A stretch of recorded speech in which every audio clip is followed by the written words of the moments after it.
Hello, Governor Patterson and all legislative leaders here in New York State. My name is Michael Carey, and I'm a parent advocate for those that are disabled, both children and adults. In New York State, there are severe systemic problems in the current mental health care system that must be changed now. The lack of inspections, the failure for many calls to go directly to the local law enforcement, and the lack of surveillance and proper background checks are allowing numerous problems and individuals involved in abuse to stay within this system. I would like to ask you to please watch the next video clips to see the severe dangers here, and please be open to work with us to bring the necessary changes. The father of Jonathan Carey, the autistic teen killed in the care of 2 state workers at OD Heck, is now calling for the resignation of the head of the Office of Mental Retardation and Developmental Disabilities. Michael Carey says he has spent 2 years bringing severe problems regarding abuse, neglect, and crimes against disabled people to the attention of Commissioner Diana Jones-Ritter without any changes. And Carey says enough is enough. 4 disabled people recently killed in a fire in a Wells group home run by the Office of Mental Retardation and Developmental Disabilities is just one reason Michael Carey is speaking out now. I don't believe any one of those individuals should have died. I believe it was gross negligence on OMRDD's part for knowingly, clearly knowingly that it was understaffing that facility. If there was now, Carey, whose own son was killed in state care, wants OMRDD's Commissioner Diana Jones-Ritter, seen here in an earlier interview with News 10, to resign.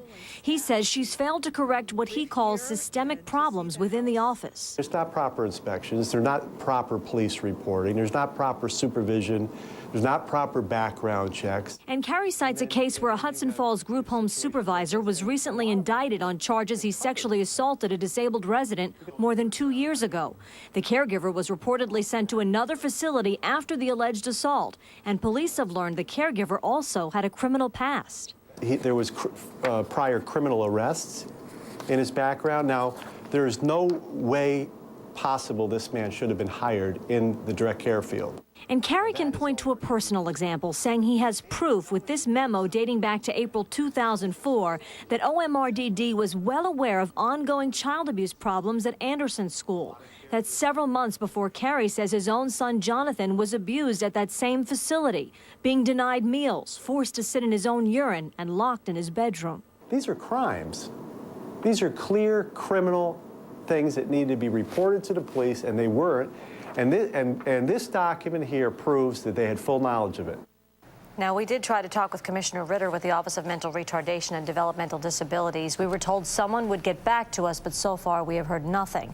We also contacted the governor's office this evening, since Carey himself has brought these same concerns about Ritter to Governor Patterson in the past, but we're still waiting for a response. Meantime, leaders in the mental health community are expressing outrage over a disturbing find at a Texas state school for the mentally disabled. Police say a fight club was run almost every night for a year at this institution in Corpus Christi, and it was caught on tape.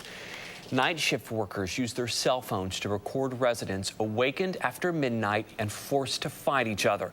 The employees can be heard laughing and encouraging the mentally disabled to fight harder.